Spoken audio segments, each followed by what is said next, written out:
আমি আমার বোন আর আমার হাজব্যান্ড একসাথেই ঘুমাইছিলাম। মনে করেন দরজা দিয়েই ঘুমাইছি।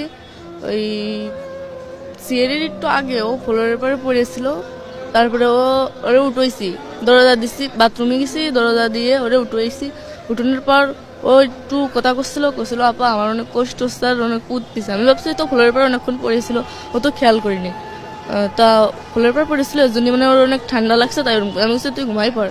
তারপরে সকালে যে সময় ওর কইছে যে আমার সাথে আমার তাও এরম করছে। আমার হাজবেন্ডও ছিল, মানে ও করছে যে আমার ভাইও ছিল, ভাই দেখছে, মাও দেখছে, কিন্তু কিছু কইনি। তা আমি করছি, তারপরে আমি করছি আমার হাজবেন্ডের ডাক দিয়ে কইছি যে হচ্ছে আমি কি মাগের কাছে সব কবো। এর আগেও আব্বু এরম করছে আমার সাথে, বলছে কি আমারে ধরে অনেক মারছে আর মারে ওই ঘরের ভিতরে আটকাই থুইছিল। ঘরের ভিতরে আটকাই ধোয়ার পর মনে করেন দিনই বেলা সকালে হয়ে গেছে, তখন তো অনেক লোকজন আসে, একজনের বাড়ি আসে। তারপরে সকালে সাথে সাথে ঘর খুলে দিচ্ছে আর আমারে কইছে যাতে কিছু না কই। মনে করেন ওরে তো একবার মানে কেউ টের পাইছে জন্য সারিয়ে দিচ্ছে, কইছে যে তুই যদি কিছু কোস তাহলে তোর বোনটা টের পাবেন না। মানে বাড়ির সবাই মিলে একসাথে কইছে, তাহলে সবাই মিলে যদি একসাথে এরকম করে আমি কোনে যাবো, বাড়িতে একা আর কাছে ফোন উঠতেছে না। তারপর বাড়ির আশেপাশের লোক আসে দেখে কি আসি ওরম করতেছে, জ্ঞান হারাই ফেলছে আর কেরম মুখ দেখে যা উঠতেছে। তারপর আমি সেই সময় ফোন নিয়ে আম্মুরে ফোন দিছি। সবাই কইছে আমার শাশুড়ি, তারপরে সবাই কর পরে নিয়ে গেছে হসপিটালে। নেওয়ার পরে আম্মুরা যেই গেছে, আমার আম্মুরা সেই সময় আমার শাশুড়ি দেহেই পলাইছে। আর বাড়িতে আমার শ্বশুর ছিল, আমার দেবর ছিল, আমার হাজবেন্ড ছিল, ওনারা তিনজনই পুলিশ গেছে আর পলাইছে। মানে বেশি যে সময় লোক হয়ে গেছে সেই সময় পলাইছে।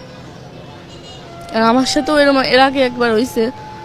তা আমি বাড়িতে জানাইছি, আম্মুরা মনে করেন বিশ্বাস করেছে আমার আম্মুরা, কিন্তু মান সম্মানের বইতে আমার আবার বুঝে পড়ে দিয়ে পাঠাইছে। আর ফোনে কইছি, অনেকেও বিশ্বাস করিনি।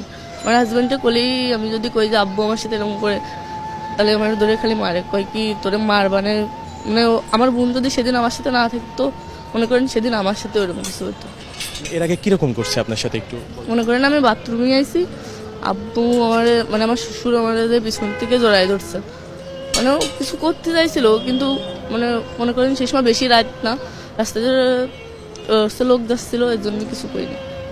মানে আমার হাজবেন্ড তো সব জানে, ওই দরজা খুলে দিচ্ছে। মনে করেন যে মানে কেউ টের পাই মন জায়গায় সেরে থুতো যে কেউ জানতো না। মানে যখন দরজা খুলছে আপনি কি জানেন মানে কয়টার দিকে হইতে পারে? ওই আড়াইটের দিক, মানে সিঁড়ির পরই আমি ওরে পাইছি, সিঁড়ি খাওয়ার পর। হ্যাঁ জি, আমরা রাতে খাওয়ার পর তিনজন একসাথে দরজা দিয়ে ঘুমাই পড়ছিলাম। তারপর মাঝরাত্রি ওরে পাইছি, মানে সিঁড়ি খাওয়ার পর আমি বাথরুমে উঠছি, দেই দরজা খোলা। তারপরে ও করছিল যে আপা আমার অনেক কষ্ট হচ্ছে। আমি ভাবছি ফ্লোরের পর পড়ে রয়েছে, এর জন্য ওর ওরম লাগতেছে। বলছি তুই ঘুমাই পড়। সকালেও করছে আমার সাথে, তাও এরম করছে। ভাই দরজা খুলে দিচ্ছে, কিন্তু ভাই ওসে কিছু কই নেই। মানে কথা কথি পারতেছে না, অনেক কষ্ট হচ্ছে, আমি বুঝতেছি। আমি যে মা আগের কাছে ফোন দেবো, ফোন টোন কেউ কিছু দিতে দিই নেই।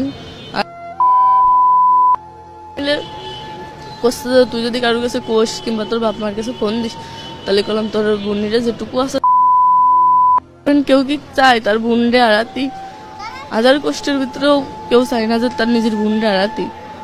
সে তোমার নিজের বোন, তাহলে ওর সাথে বেশি কষ্ট মনে করেন যে আমার বাড়িতে আমি জানিও কিছু করতে পারিনি।